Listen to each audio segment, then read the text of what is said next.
নমস্কার, আমার নাম ডক্টর পুরু ধাওয়ান এবং আজ এই ভিডিওতে আমরা কথা বলব হাড়ের ব্যথা সম্পর্কে, কোমরের ব্যথা সম্পর্কে। কিডনি ফেইল রোগীদের মধ্যে কোমরের ব্যথা, পেশির ব্যথা, হাড়ের ব্যথা সাধারণ হয় এবং এই ব্যথা শীতের মৌসুমে বেড়ে যায়। রোগী চিন্তিত হয়, কেন আমার কোমর আটকে যাচ্ছে? কোথাও আমার কিডনি আরও খারাপ হচ্ছে না তো? আমার হাড়ে ব্যথা হচ্ছে, আমি উঠতে পারছি না, বসতে পারছি না। তাহলে এই ব্যথা বিশেষ করে শীতের মৌসুমে রোগীকে খুবই বিরক্ত করে। তাই এই ভিডিওতে আমি আপনাকে বলবো কেন এই হাড়ের ব্যথা হচ্ছে, পেশিতে ব্যথা কেন হচ্ছে। স্কুলের বইয়ে আমাদের বলা হয়েছিল যে কিডনি রক্তকে পরিষ্কার করে, ময়লা বের করে দেয়, এর চেয়ে বেশি কিছু আমাদের বলা হয় না। সেই বয়সে, সেই পর্যায়ে এর চেয়ে বেশি জ্ঞান থাকে না। কিন্তু যখন আমরা মেডিকেল কলেজে যাই, সেখানে আমরা দেখি যে কিডনি শুধু রক্তকে পরিষ্কার করে না, বরং এর পাশাপাশি অনেক কাজ করে। যেমন শরীরে রক্ত তৈরি করার জন্য এরিথ্রোপয়েন্ট তৈরি করা, ভিটামিন ডি সক্রিয় করা।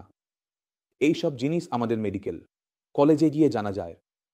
আজ আপনাকে জানার প্রয়োজন যে কিডনি শুধু রক্তকে পরিষ্কার করে না, বরং আমরা খাবারে যে ভিটামিন ডি গ্রহণ করি তা সক্রিয় করার কাজও আমাদের কিডনি করে। তাই যদি আপনার কিডনি খারাপ হচ্ছে, ক্রিয়েটিনিন বাড়ছে, ইউরিয়া বাড়ছে, তাহলে এর পাশাপাশি কিডনির জন্য যে বাকি কাজগুলো আছে সেগুলোও ঠিকমতো হচ্ছে না। হোক সেটা রক্ত তৈরি করা বা ভিটামিন ডি সক্রিয় করা। এখন যে ভিটামিন ডি আমাদের শরীরে সক্রিয় হতে পারে না কারণ আমাদের কিডনি খারাপ, আমরা একটি জিনিস দেখি যে আমাদের হাড়গুলো দুর্বল হতে শুরু করে, কারণ খাবারে যে ক্যালসিয়াম আমরা নিয়েছি তা হাড়ে গিয়ে আটকে থাকতে পারে না এবং আমাদের হাড় শক্তিশালী হতে পারে না। এবং যখন আমাদের হাড় শক্তিশালী হবে না, তখন বিভিন্ন জায়গায় আপনি ব্যথা অনুভব করবেন। কোন জায়গায় প্রথমে অনুভব হয়? আপনি অনুভব করবেন যেখানে আপনার শরীরের ওজন যাচ্ছে। যেমন আপনি আমাকে দেখছেন, আমি এখন বসে আছি, তাই আমার পুরো শরীরের ওজন কোথায় আছে? আমার কোমরে আছে, তাই কোমর প্রথমে ব্যথা করতে শুরু করে। তাই যতজন কিডনি ফেলের রোগী আছেন যাদের কোমর ব্যথা করছে, তাদের উচিত কোমরের আশেপাশের এলাকায় হালকা হাতে চাপ দেওয়া। যদি চাপ দেওয়ায় আরাম পাওয়া যায়, তবে তা পেশির ব্যথা, কারণ পেশি চাপ দিলে আরাম দেয়। কিন্তু যদি চাপ দেওয়ায় ব্যথা বেড়ে যায়, তবে তা হাড়ের ব্যথা। আর যদি আপনার ব্যথা না বাড়ে, না কমে, তবে হতে পারে যে আন্দোলনে কোনো অঙ্গ বা কিডনির কারণে সেখানে ব্যথা হতে পারে। তাহলে প্রথমে নিজে পরীক্ষা করা জরুরি যে আপনার যে ব্যথা হচ্ছে তা কোন অংশ থেকে, কোন জায়গা থেকে উৎপন্ন হচ্ছে। যদি আপনি জানতে পারেন যে আপনার হাড়ে ব্যথা হচ্ছে বা পেশিতে ব্যথা হচ্ছে এবং আপনি কিডনি ফেলের রোগী, তাহলে আপনার প্রথম কাজ কি হওয়া উচিত? আপনার প্রথম কাজ হওয়া উচিত ভিটামিন ডি এর সাপ্লিমেন্টেশন করা, ভিটামিন ডি শরীরে গ্রহণ করা। এখন প্রশ্ন ওঠে যে যে ভিটামিন ডি মানুষ সপ্তাহে একটি ট্যাবলেট খায় বা ড্রপস নেয়, তা কি আপনার কাজে আসবে? উত্তর হলো না। কারণ সাধারণত যারা ভিটামিন ডি নেয় তারা ইনঅ্যাক্টিভ ফর্মের ভিটামিন ডি নেয়। তাদের কিডনি ঠিক আছে, কিডনি সেই ভিটামিন ডি কে অ্যাক্টিভেট করে দেয়। কিন্তু আপনার শরীরে সমস্যা হলো যে ভিটামিন ডি অ্যাক্টিভেট হতে পারবে না, কারণ আপনার কিডনি খারাপ বা কিডনি কম কাজ করছে।